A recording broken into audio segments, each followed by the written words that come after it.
Yoo yaar kafuun akkam jirtu kabajamtoota daawwattoota Gullallee Miidiyaa Niitoork odeessaalee keenya kan guyyaa irraa qabannee jirra.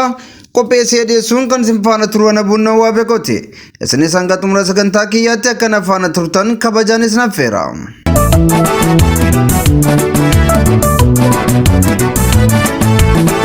Walwaraansi waraana bilisummaa Oromoo fi mootummaa Itoophiyaa gidduutti adeemsifamaa jiru jabaatee itti fufuun himame.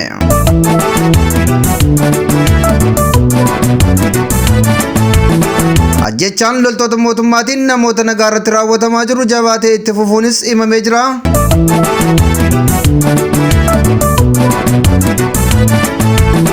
Ameerikaan mariin araaraa marsaa sadaffaa waraana bilisummaa Oromoo fi mootummaa Itoophiyaa gidduutti akka adeemsifamuuf haala mijeessuuf qophii ta'uu ishee ibsitee jirti. Irra deebiin akkam jirtu kabajamtoota daawwattoota Gullallee Miidiyaa Niitoork.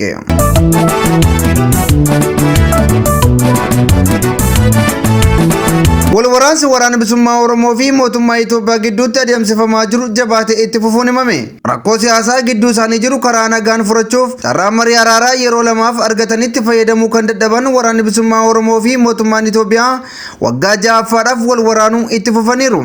Marii araaraa dura hidhannoo hiikkachuutu dursa kan jedhu mootummaan Itoophiyaa loltoota waraana bilisummaa Oromoo bira kutuun namoota meeshaa maleeyyis ajjeesaa jira. Haaluma kanaan wal waraansi bifa haaraan guutummaa Oromiyaa keessatti adeemsifamaa jiraachuunis ni beekama. Guyyaa kaleessaa kutawwan biyyattii kaaba Oromiyaa, kibba lixa Oromiyaa, shawaa lixaa fi wallagga bahaa akkasumas qellam wallaggaa iddoowwan hedduutti walwaraansi qaamolee lamaan gidduutti adeemsifamuu gabaasuun keenya ni yaadatama. Walwaraansi kun guyyaa har'aas itti fufuun kaaba shaggar ona abooteetti adeemsifamuu maddeen keenya himaniiru. Bakkichatti waraanni bilisummaa Oromoo loltoota mootummaa haleeluun hedduu isaanii barbadeessuun meeshaawwan waraanaa hedduurraa hiikkachuu maddeen keenya naannicharraa nuuf ifoomsaniiru. Oduu biraatiin loltoota mootummaa gargaaruun namoota nagaa dararaa kan turan milishoonni impaayera biyyattii waraana bilisummaa Oromootti harka kennachuudhaan itti makamuunis gabaafamaa jira.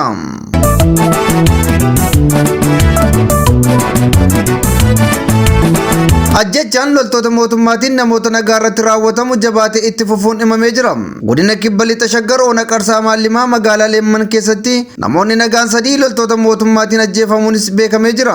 Aanichatti waraanni mootummaa Itoophiyaa dargaggoota sadii badii tokko malee wal biratti fixee deemuu maddeen keenya naannicharraa nuuf eeraniiru. Loltoonni mootummaa dargaggoota ajjeefaman kanneen qabuun isin hidhata waraana bilisummaa Oromoo qabdu alaabaa ABO'tu bilbila keessanii irratti argame jechuun akka ajjeesanii gatan maddeen keenya nu gabaasaniiru. Erga mootummaan badhaadhinaa aangoo qabatees namoonni 100,000 lakkaa'aman loltoota mootummaatiinis ajjeefamanii jiru.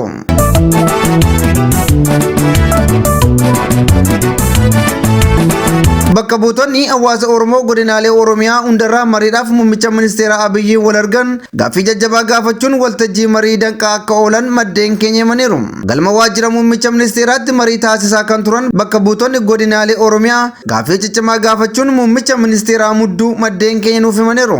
Waltajjii cufaa ta'een dhimma nageenyaa naannoo Oromiyaa irratti bakka bu'oota godinaalee Oromiyaa waliin marii kan taasisan muummichi ministeeraa Abiyyi Ahmedii fi hoogganaan bulchiinsa mootummaa naannoo Oromiyaa obbo Shimallis Abdiisaa gaaffii hawaasa irraa isaaniif dhiyaateen deebii quubsaa dhabuun danqamuu isaanii maddeen keenya nuuf eeraniiru. Carraa gaaffii argachuuf waltajjii wal saamaa kan turan hirmaattonni marichaa gaaffiiwwan gufachuu marii araaraa ajjecha namoota nagaa irratti taasifamaa jiruu fi dhimma egeree Oromoo ilaalchisuun gaaffii jajjabaan kaafamuu maddeen keenya nuuf ibsaniiru. Waraanni bilisummaa Oromoo marii araaraaf fedhii hin qabu waan fedhan hundaa guunneef jirra nageenya waan hin barbaanneef araara didan jechuun muummichi ministeeraa deebii caccabaa laachuus maddeen keenya himaniiru. Dhimma ajjechaan wal qabatee gaaffiin kun Shimallisiin ilaallata jechuun ofirraa dhiibus maddeen keenya himaniiru. Muummichi ministeeraa irra deddeebiin dhimma misoomaa kaasanis uummanni garuu dhimma nageenyaa kaasaa akka turan maddeen keenya nuuf ifoomsanii jiru.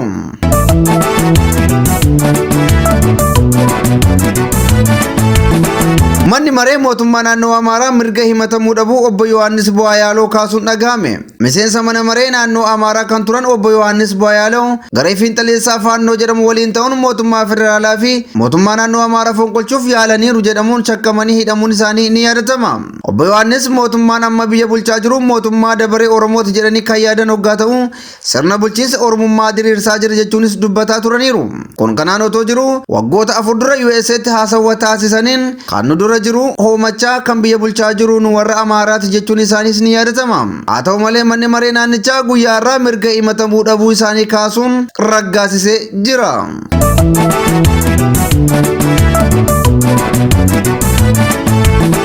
Ameerikaan marii araaraa marsaa sadaffaa waraana bilisummaa Oromoo fi mootummaa Itoophiyaa gidduutti akka adeemsifamuuf haala mijeessuuf qophii ta'uu ishee ibsitee jirti. Ministeera dhimma alaa Ameerikaatti barreessituu itti aantuu dhimmoota Afrikaa kan ta'an Moolii fi akkasumas gaanfa Afrikaatti ergama addaa Ameerikaa kan ta'an Maayik Hamer waliin ta'uun ibsa kaleessa guraandhala 21 laataniin mootummaan Ameerikaa marii araaraa marsaa sadaffaa waraana bilisummaa Oromoo fi mootummaa Itoophiyaa waliin godhamuuf haala mijeessuuf qophii ta'uusaa ibsaniiru. Ambaasaadder Maayik Hamer marii araaraa marsaa lammaffaa mootummaa Itoophiyaa fi waraana bilisummaa Oromoo gidduutti baatii sadaasa darbee Taanzaaniyaatti geggeeffame irratti haala mijeessummaan hirmaachuu isaanii yaadachiisuun ammallee marii marsaa sadaffaan furmaata waaraa akka ta'uuf haala mijeessuuf qophii ta'uu keenya qaamolee lamaaniifuu beeksifnee jirra jedhaniiru. Gorsaa olaanaa ajajaa waraana bilisummaa Oromoo kan ta'an obbo Jireenyaa Guddataa ammallee dhaabni isaanii mariif qophii ta'uu himanii garuu waraana marsaa sadaffaatiif hanga yoonaatti qaamni isaan quunname akka hin jirre immoo BBC'tti himaniiru.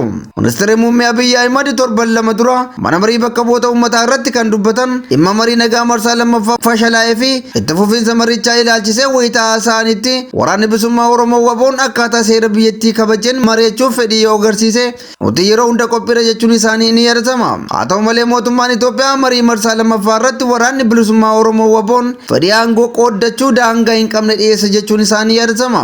Gorsaa olaanaan qondaala waraana bilisummaa Oromoo obbo Jireenyaa Guddataa garuu gaaffii fi deebii VOA afaan Oromoo waliin taasisaniin dhaabni isaanii aangoo qooddachuuf gaaffiin dhiyeesse akka hin jirre dubbataniiru. Obbo Jireenyaan itti dabaluun mootummaa waloo ijaaruun gara sirna diimokiraasiitti ce'uu kan jedhu dhiyeessine malee aangoo gaafanne hin qabnus jedhaniiru.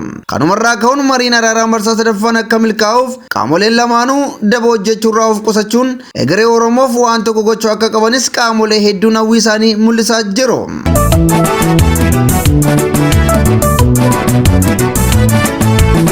Hayyani kabajamtoota daawwattoota Gullallee Miidiyaa Neetwoorkii odeessaaleen keenya kan guyyaa har'aatiif qabanne kanneen hangasii turanii qopheessee dhiyeessuun kan isin faana ture ana Buunnawwaa Beekote.